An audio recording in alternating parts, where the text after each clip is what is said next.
السلام عليكم حبايبي، عاملين ايه؟ يا رب تكونوا بألف خير وصحة وسعادة، ويسعد قلوبكم ويحقق لكم كل بتمنوه. بسم الله الذي لا يضر مع اسمه شيء في الأرض ولا في السماء، وهو السميع العليم. النهارده معانا أكلة بسيطة جدا جدا ومحببة لدى الولاد جدا جدا جدا. أكل المطاعم اللي هو عبارة عن الناجتس. أول مرة أعملها النهارده في القناة بتاعتي. طبعا كل الولاد ولادنا بيحبوها جدا، وطبعا بيروحوا يشتروها من المطاعم اللي بتتباع فيها بره. فانا قلت النهارده نعملها بطريقه بسيطه وسهله، وفي نفس الوقت هتبقى انضف بكتير واوفر بكتير من اللي ولادنا بيجيبوها من بره. جبت عندي هنا فضلة خير ربنا نص بانيه ومتقطع ومكعبات صغيره، وبعد كده هفرمه في الكبه. وبعد ما هفرمه في الكبه فرم ناعم، هجيب عندي بصلايه فرمتها برضو فرم ناعم زي ما حضراتكم شايفين كده. وهنزل بقى ال البصلايه بعد ما اتفرمت هنزلها في المصفى، وهاخد بس الميه بتاعتها. بصوا زي ما انتم شايفين بضغط عليها كده لحد ما انزل الميه بتاعت البصله بتاعتي. التفل بتاع البصل هستخدمه في حاجه تانية، هشيله يعني وابقى استخدمه في اكله تانية. بس انا اللي في الاكله بتاعتي النهارده محتاجه بس الميه بتاعت البصله عشان تديها طعم كده مميز وطعم مختلف. حطيت الميه بقى بتاعت البصله بتاعتي على البانيه بعد ما اتفرم. وهحط هنا معلقه بما يعادل يعني معلقتين او ربع كوبايه، اللهم صل على النبي، نشا. وحطيت هنا برضو ربع كوبايه او معلقتين برضو من بتوع الطعام او من بتوع الاكل، لبن بودر. عايزه تستغني عنهم ممكن ما تحطهمش عادي. وهنا كان عندي كيس من اللي هو زي الفيجيتار الجاهز، بيبقى فيه توابل كده ويبقى فيه طعم من كل التوابل والنكهات المميزه بتاعت الاكله دي. حطيت منه برضو معلقتين كبار، وحطيت شويه فلفل اسود وحطيت شويه ملح، واحط شويه زيت عشان طبعا انتوا عارفين ان الصدور ما بيبقاش فيها دهون. فانا قلت ما احط شويه زيت كده عشان يخلي الخلطة بتاعتي اعرف ادمجها بكل سهولة، والزيت كده يخليها لينة معايا. بعد ما دمجت بقى هنا جبت هنا شوية زيت في الطبق صغيرين جدا، عشان بس ادهن ايدي وانا بعرف اشكل البانيه بتاعي لماجتس يعني لناجتس، فيكون سهل معايا. هعمل بقى بالطريقة اللي احنا عارفينها، اللي بتدينا شكل الناجتس كده اللي بنجيبه من بره جاهز، بطريقه بسيطه كده وابططها كده بشكل معين كده زي ما انتم شايفين كده. واحطها بقى في الصينيه بتاعتي دي. هرصها بقى عشان لما اجي احمرها يعني او اقليها. بعمل بقى كل الكميه بتاعتي بنفس الطريقه، الشكل المحبب ده او الشكل زي اللي احنا بنجيبه من بره.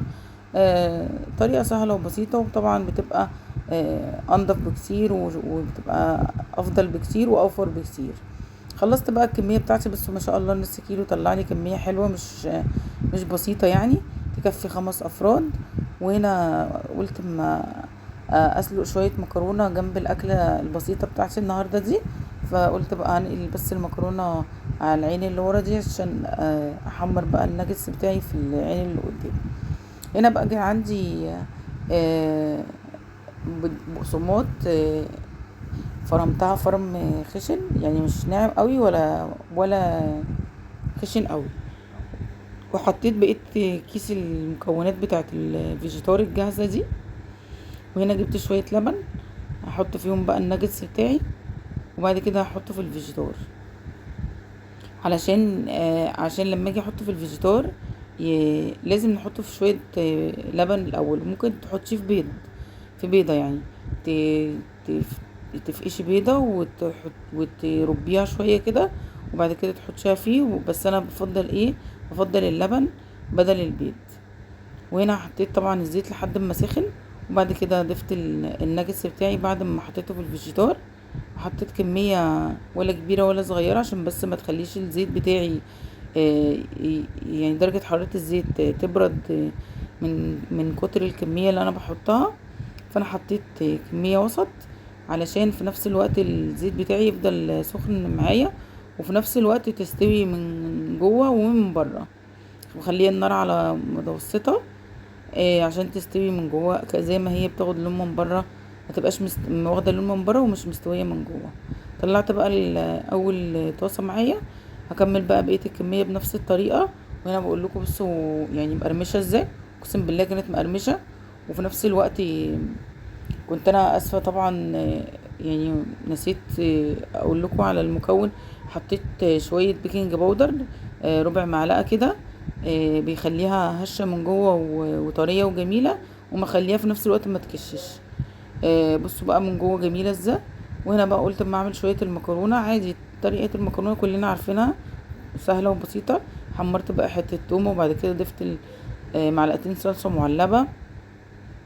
وبعد كده طبعا حطيت صلصه من اللي انا يعني عصير طماطم من اللي انا كنت مفرزاها بعد ما شوحت الصلصه المعلبه ديت مع التومه كده. احط بقى الصلصه اللي انا كنت مفرزاها بتاعتي، اللي احنا بنبقى مخزنينها يعني في الفريزر، وهي حتى لسه متجمده اهي. ادمج فيها لحد بقى اما تفك. وبعد كده فكت اهي.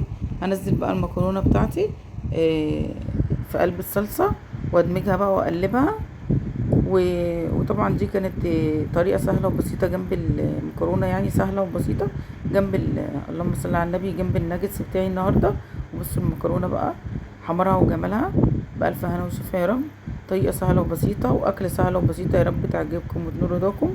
متنسوش بالله عليكم تدعموني عشان قناتي تكبر بيكم ومعاكم، ولو بتشوفوني من على الفيسبوك برضو صفحتي تكبر بيكم ومعاكم. واتمنى اشوفكم في فيديو جديد بكره على خير وسلامه. مع الف سلامه حبايبي.